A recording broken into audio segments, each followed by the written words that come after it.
Gents, show me your hands now! Show your hands, please, on the Taser! Show your hands! Gents, show me your hands now! Show your hands, please, on the Taser! Show your hands! Turn around.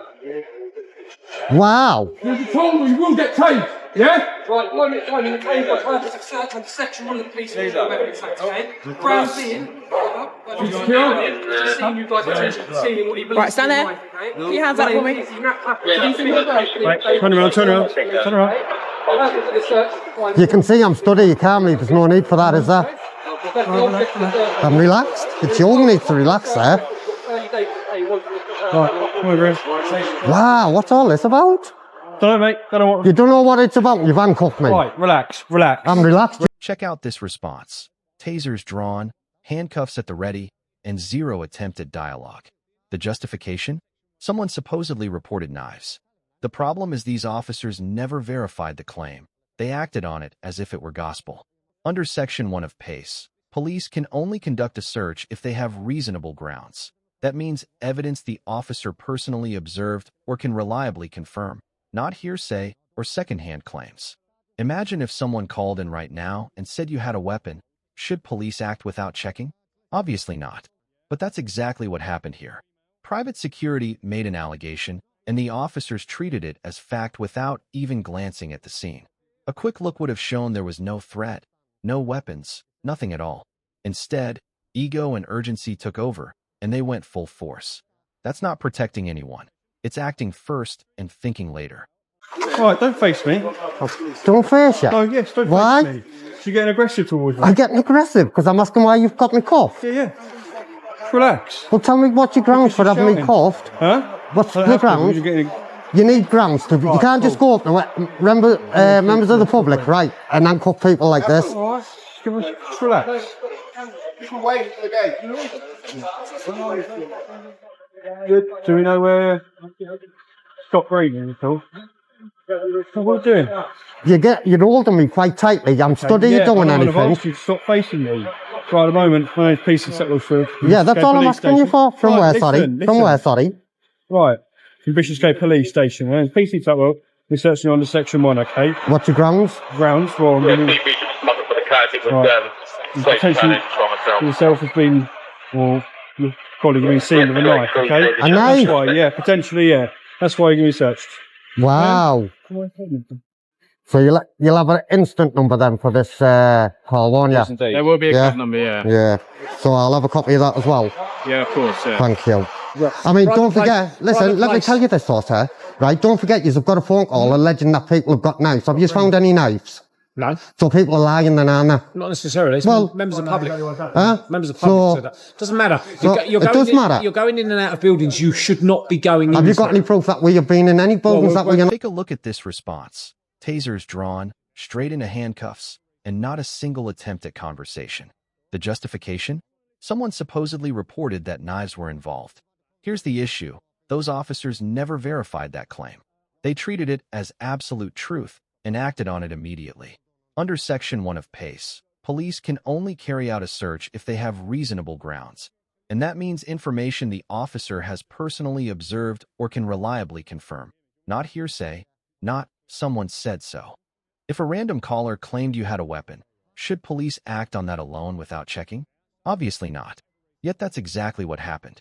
A private security allegation was accepted as fact, with no effort to assess the situation firsthand.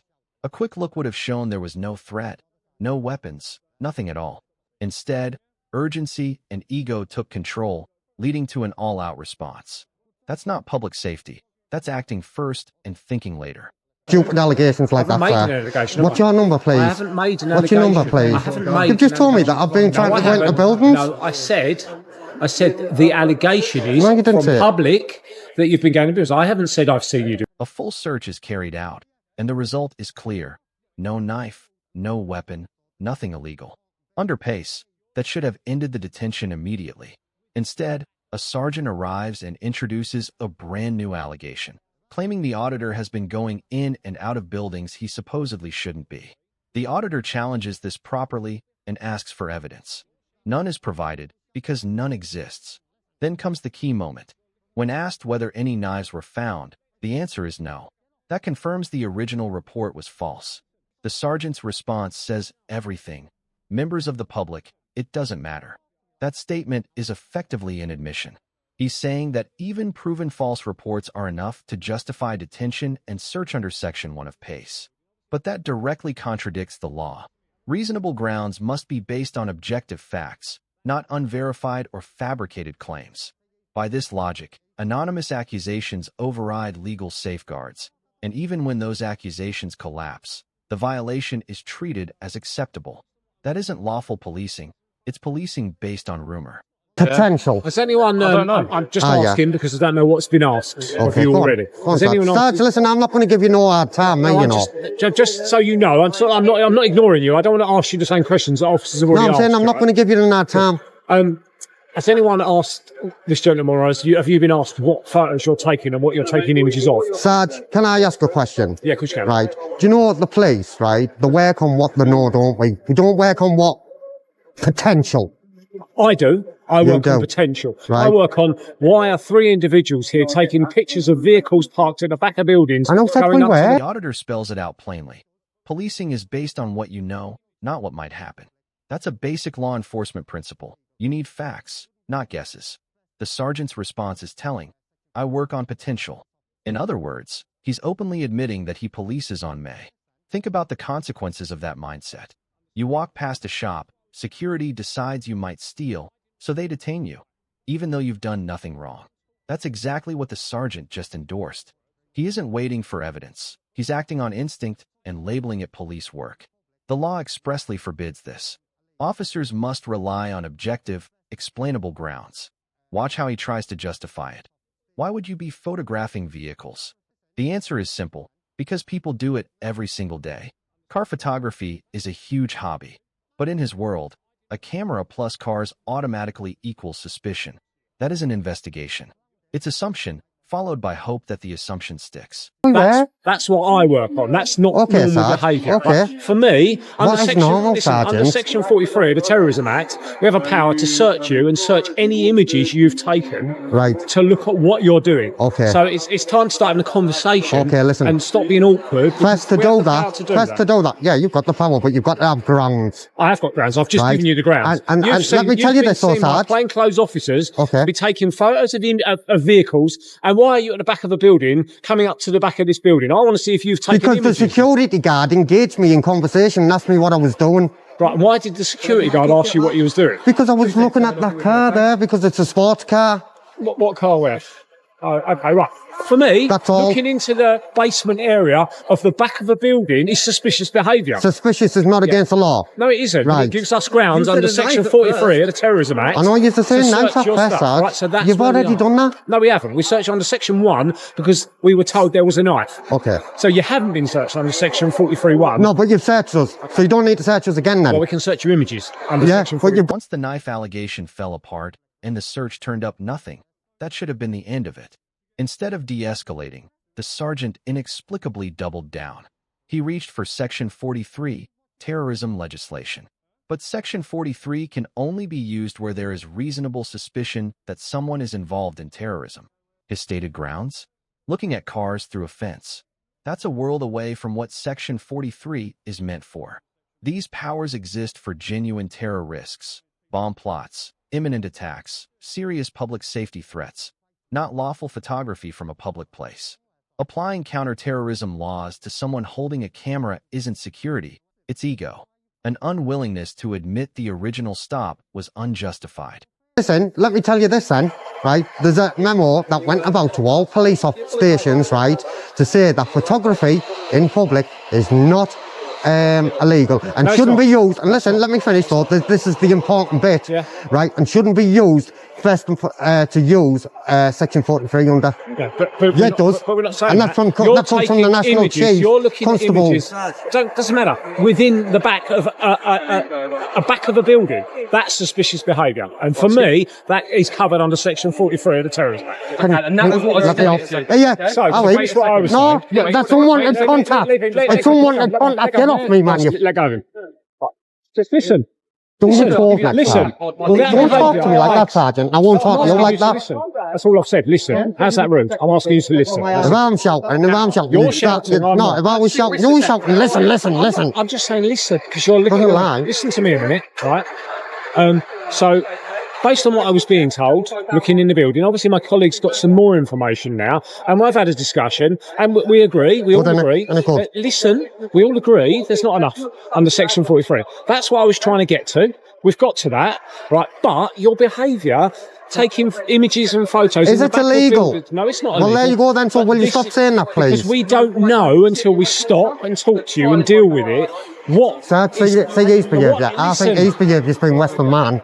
Right, we don't know until we stop and talk to you what you've been doing. I got roughed up, man. Well, I didn't rough you up, so you was put in cuffs. That's your word. Section 1 search turns up nothing, and the sergeant openly admits that filming itself isn't illegal. At that point, the encounter should be over. Instead, he lingers, trying to reframe the situation as some vague concern, not because of anything they actually did, but because of where they were standing and what their cameras were pointed at. He doesn't take further action because he can't. There's nothing left to justify it. Yet he keeps talking, repeatedly using the word behavior as if it carries legal weight. It doesn't. The alleged threat is gone.